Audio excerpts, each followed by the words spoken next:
तो आज जींद जिले के बड़नपुर गांव में हाँ, और एक मामला काफ़ी गरमाया हुआ है। लगभग 10-12-13 साल हो गए कि जो गरीब परिवार है उनकी कब्जा नहीं दिया जा रहा, जो प्लाट कटे थे।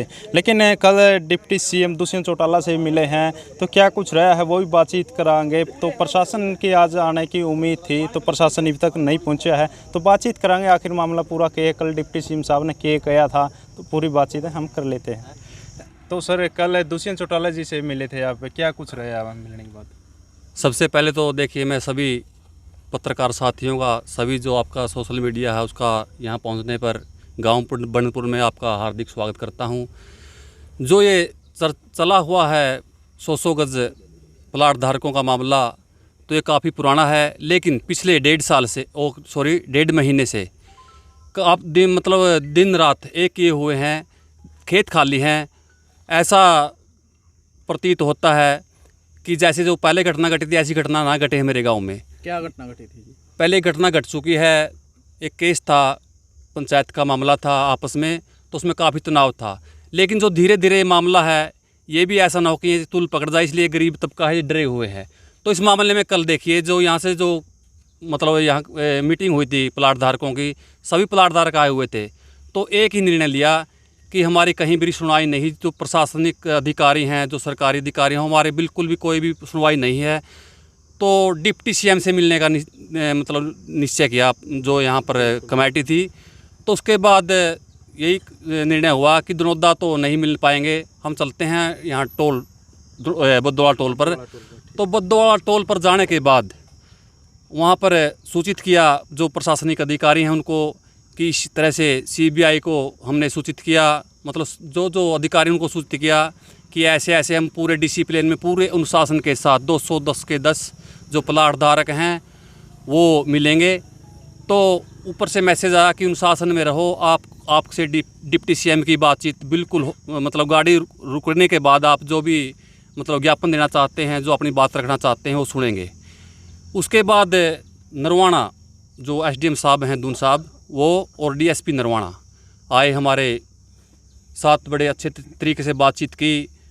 तो हमने बात रखी कि जो प्लाट धारक हैं 100 गज के प्लाट धारक, उनको निशानदेही नहीं मिली है अभी तक। ये तो पता है कि ये 8 किले हैं, 9 किले हैं जो हमारे हैं।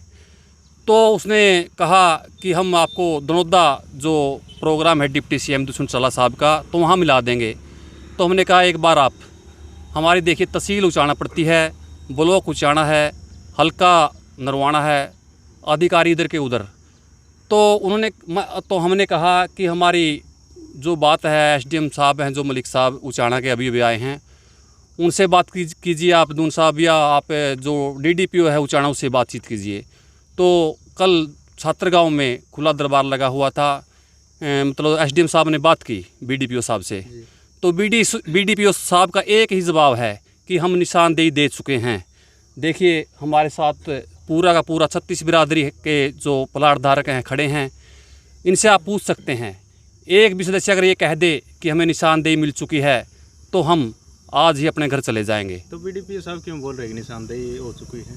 पीछे कब्जा दिया। एक मिनट, देखिए, पिछले कब्जा देने के लिए आए हुए थे, तो वहाँ उस दिन बारिश होगी।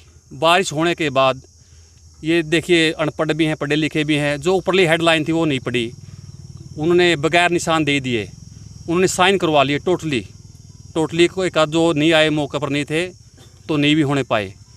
तो जो भी साइन है वो कुछ है, हमने उनमें मिस्टेक पाई है, देखे भी हैं।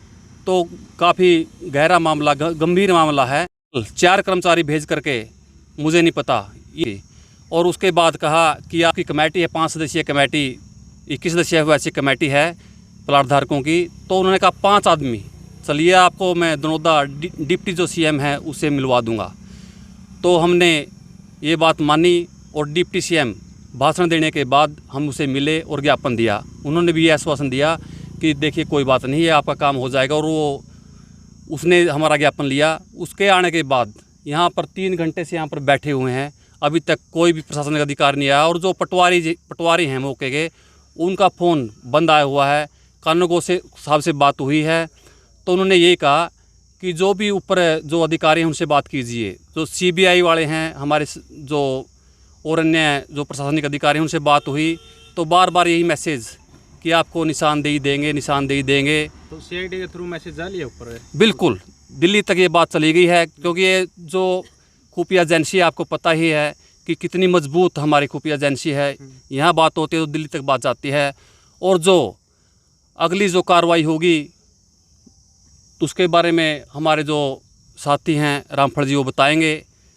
लेकिन एक चेतावनी मैं भी देता हूँ इस जो सरकार है और प्रशासन को, पद नाम के पद होते हैं, लेकिन जो संगठन है, समितियाँ हैं, मंच हैं, ताकत उन्हीं की असली है। मैं सरपंच रह चुका हूँ, बिल्कुल ये भ्रष्ट है जो हमारा जो सिस्टम है राजनीति का, मेरे में बीती है।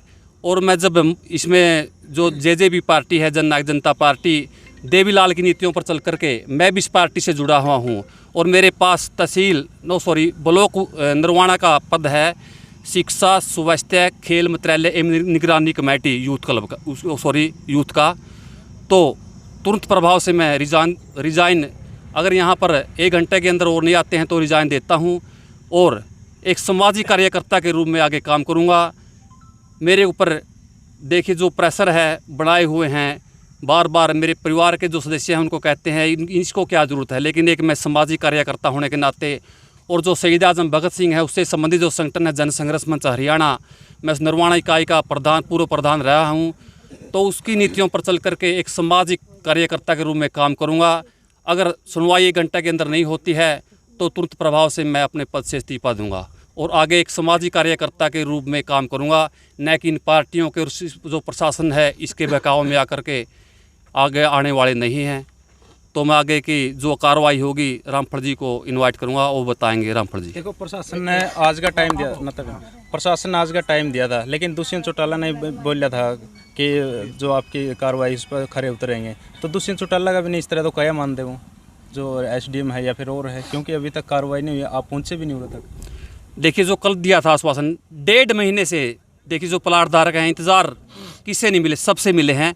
पूरा का पूरा जो सिस्टम है हरियाणा में, चाहे वो मंत्री हैं, नरवाना सिरसा, क्योंकि हल्का नरवाना है, और जो राज्य लोकसभा क्षेत्र है सिरसा है, और हमारा तहसील उचाना है, पहले हमारा अभी ब्लॉक उचाना है, पहले हल्का उचाना था। सभी प्रशासनिक अधिकारियों से और जो सरकारी जो पदाधिकारी हैं उनसे, और कल तो हम डिप्टी सीएम साहब से भी मिल चुके हैं। देखो डिप्टी सीएम साहब से मिल चुके, और आपने एक बात कही है कि मैं इस्तीफा दे दूंगा, क्या इस्तीफा देने से इनके प्लाट कट जाएंगे? नहीं कटेंगे, लेकिन इस गंदी जो सोच है राजनीति की, उससे बाहर आकर के मैं एक सामाजिक कार्यकर्ता के रूप में अच्छा काम कर सकता हूँ, ये मैं दावे से कह सकता हूँ, खुल करके काम कर सकता हूँ। सबसे पहले तो मीडिया का यहाँ पहुँचने पर हम धन्यवाद करते हैं, और जो हमारे ये 210 प्लाट हैं हमारे पास, ये उसके डॉक्यूमेंट्स हैं, आपको मैं दिखाना चाहता हूँ मीडिया को। 210 प्लाटों की लिस्ट है हमारे पास, और ये नक्शा है। ठीक है, आगे की हमारी कार्रवाई ये है कि जो प्रशासन हमारे को कहता है ना कि हमने कब्जा दे चुके हैं, तो हमारे पास रजिस्ट्रियां हैं, नक्शा है। अब हमारी तैयारी ये है कि प्रशासन आए या ना आए, घटना जो घटे, हम अपने प्लाटों पर स्वयं कब्जा लेंगे। यहाँ किसी से हमारा टकराव हो, किसी से कुछ भी हो, लेकिन हमारे गांव में अभी तक कोई विवाद नहीं है। प्रशासन विवाद करवाना चाहता है। अगर प्रशासन चाहे कि गांव में भाईचारा बना रहे और इनको प्लाट दिए जाएं तो वो बड़े शांतिपूर्वक से मिल सकते हैं। गांव का भाईचारा पहले भी बीडीपीओ ने उचाना ने ख़राब करने की कोशिश की, और अब फिर उसकी वही मंशा है।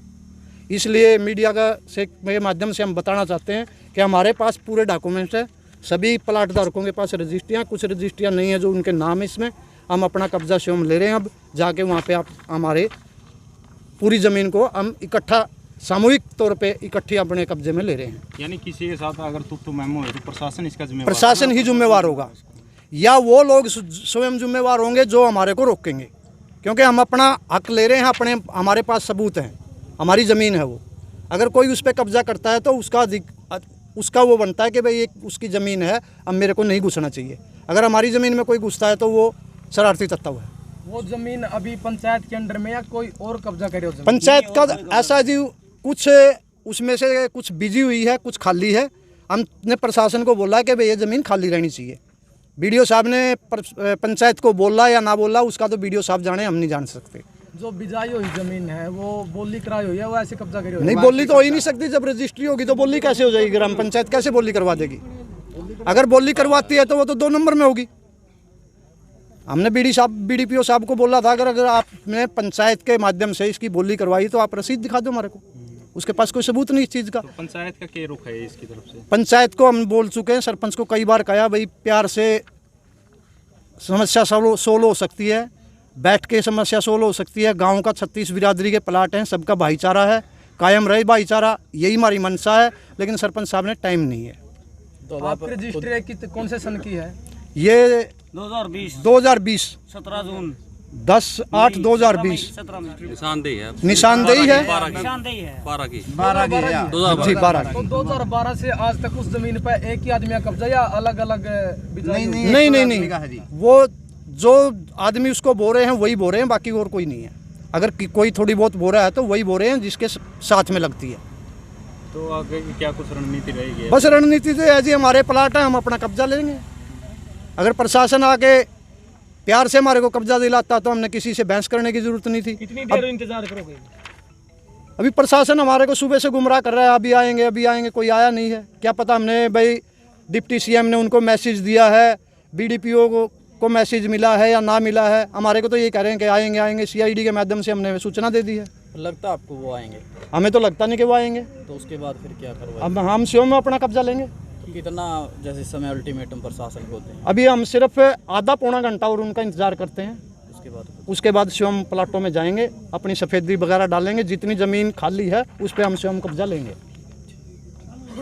एसडीएम साहब से मिले थे उस टाइम, क्या आश्वासन? एसडीएम साहब ने तो बोला आप तो एफआईआर करवा दो, ये करवा दो। हम नहीं चाहते कि गांव में किसी के खिलाफ, किसी भाई के खिलाफ हम एफआईआर करवाएं, क्योंकि उसमें भाईचारा बिगड़ता है। हम भाईचारा बिगाड़ना नहीं चाहते। अगर गांव के आदमी के प्रति हम ही गांव का ही आदमी एफआईआर कराएगा तो वो एक भाईचारा बिगड़ने की बात होती है। हम भाईचारा नहीं बिगाड़ना चाहते।